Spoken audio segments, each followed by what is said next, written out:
The Hubble sequence is a morphological classification scheme for galaxies invented by Edwin Hubble in 1926.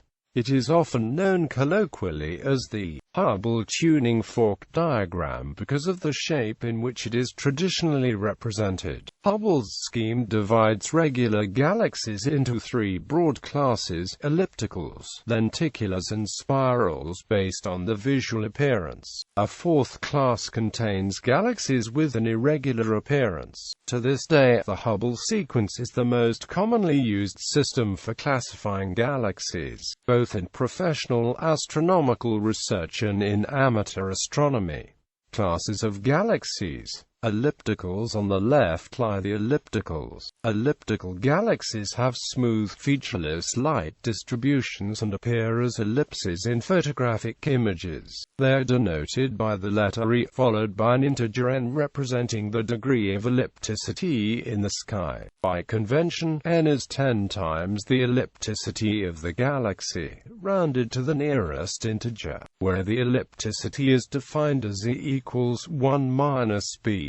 For an ellipse with semi-major and semi-minor axes of lengths a and b respectively. The ellipticity increases from left to right on the Hubble diagram, with near-circular galaxies situated on the very left of the diagram. It is important to note that the ellipticity of a galaxy on the sky is only indirectly related to the true three-dimensional shape. Observationally, the most flattened elliptical galaxies have ellipticities E equals 0.7. This is consistent with them being truly ellipsoidal structures rather than disks viewed at a range of angles. Examples of elliptical galaxies: M49, M59, M60, M87, NGC 4125. Spirals. On the right of the Hubble sequence diagram are two parallel branches encompassing the spiral galaxies. A spiral galaxy consists of a flattened disk, with stars forming a spiral structure, and a central concentration of stars known as the bulge. Roughly half of all spirals are also observed to have a bow-like structure, extending from the central bulge, at the ends of which the spiral arms begin. In the tuning fork diagram, the regular spirals occupy the upper branch and are denoted by the letter S, while the lower branch contains the barred spirals, given the symbol SB. Both types of spirals are further subdivided according to the detailed appearance of the spiral structures. Membership of one of these subdivisions is indicated by adding a lowercase letter to the morphological type, as follows: SR, tightly wound, smooth arms, large, bright central bulge. SB, less tightly wound spiral arms than SR, somewhat fainter bulge. SC, loosely wound spiral arms, clearly resolved into individual stellar clusters and nebulae, smaller, fainter bulge. Hubble originally described three classes of spiral galaxy. This was extended by Dvořák's to include a fourth class, SD, very loosely wound, fragmentary arms. Most of the luminosity is in the arms and not the bulge. Although strictly part of the Dvořák's system of classification, the SD class is often included in the Hubble sequence. The basic spiral types can be extended to enable finer distinctions of appearance. For example, spiral galaxies whose appearance is intermediate between two of the above classes are often identified by appending two lowercase letters to the main galaxy type. Our own Milky Way is generally classed as SBB, making it a barred spiral with well-defined arms. However, this classification is somewhat uncertain since we can only infer how our galaxy would appear to an outside observer. Examples of regular spiral galaxies: M31, M74, M81, M104, M51, NGC 300, NGC 772. Examples of barred spiral galaxies: M91, M95, NGC 1097, NGC 1300, NGC 1672, NGC 2536, NGC 2903. Lenticulars at the center of the Hubble tuning fork, where the two spiral galaxy branches and the elliptical branch join, lies an intermediate class of galaxies known as lenticulars and given the symbol S0. These galaxies consist of a bright central bulge, similar in appearance to an elliptical galaxy, surrounded by an extended, disk-like structure. Unlike spiral galaxies, the disks of lenticular galaxies have no visible spiral structure and are not actively forming stars in any significant quantity. The bulge component is often the dominant source of light in a lenticular galaxy. Face-on lenticulars are difficult to distinguish from ellipticals of type E0, making the classification of many such galaxies uncertain. When viewed edge-on, prominent dust lanes are sometimes visible in absorption against the light of stars in the disk. At the time of the initial publication of Hubble's galaxy classification scheme, the existence of lenticular galaxies was purely hypothetical. Hubble believed that they were necessary as an intermediate stage between the highly flat and ellipticals and spirals. Later observations showed Hubble's belief to be correct, and the S0 class was included in the definitive exposition of the Hubble sequence by Alan Sandage. Lenticular and spiral galaxies, taken together, are often referred to as disk galaxies.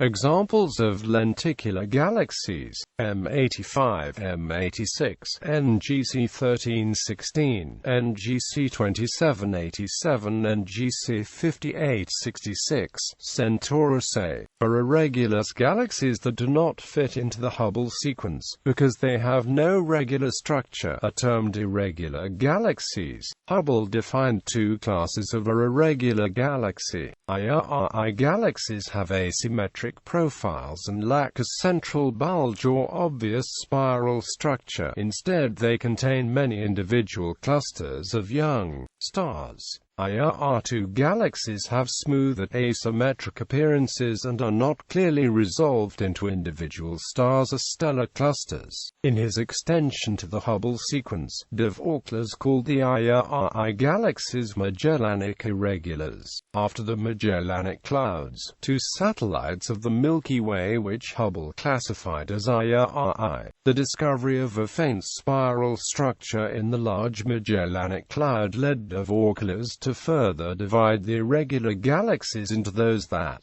like the LMC, show some evidence for spiral structure and those that have no obvious structure, such as the Small Magellanic Cloud. In the extended Hubble sequence, the Magellanic irregulars are usually placed at the end of the spiral branch of the Hubble tuning fork. Examples of irregular galaxies: M82, NGC 1427, Large Magellanic Cloud, Small Magellanic Cloud. Physical significance: elliptical and lenticular galaxies are commonly referred to together as early-type galaxies, while spirals and irregular galaxies are referred to as late types. This nomenclature is the source of the common, but erroneous, belief that the Hubble sequence was intended to reflect a supposed evolutionary sequence, from elliptical galaxies through lenticulars to either barred or regular spirals. In fact, Hubble was clear from the beginning that no such interpretation was implied. The nomenclature, it is emphasized, refers to position in the sequence, and temporal connotations are made at one's peril. The entire classification is purely empirical and without prejudice to theories of evolution.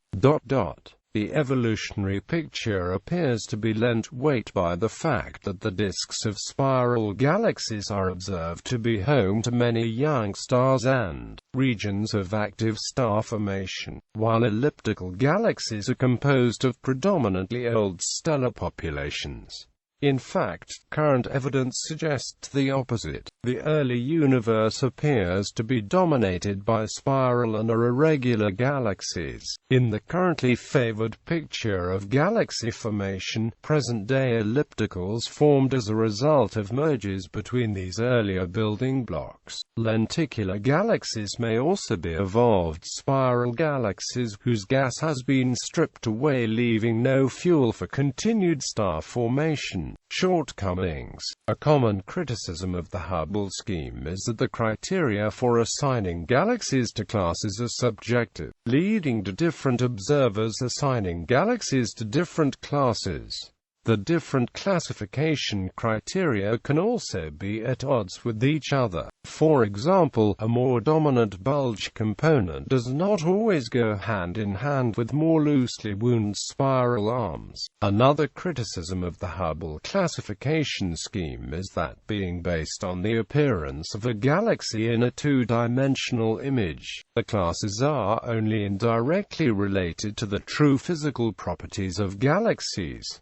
In particular, problems arise because of orientation effects. The same galaxy would look very different if viewed edge-on as opposed to a face-on or broadside viewpoint. Visual classifications are also less reliable for fainter distant galaxies, and because the appearance of galaxies changes depending on the wavelength of light in which they are observed. These well-known issues notwithstanding, the Hubble sequence is still commonly used in the field of extragalactic astronomy, and Hubble types are known to correlate with many physically relevant properties of galaxies, such as luminosities, colors, masses and star formation rates.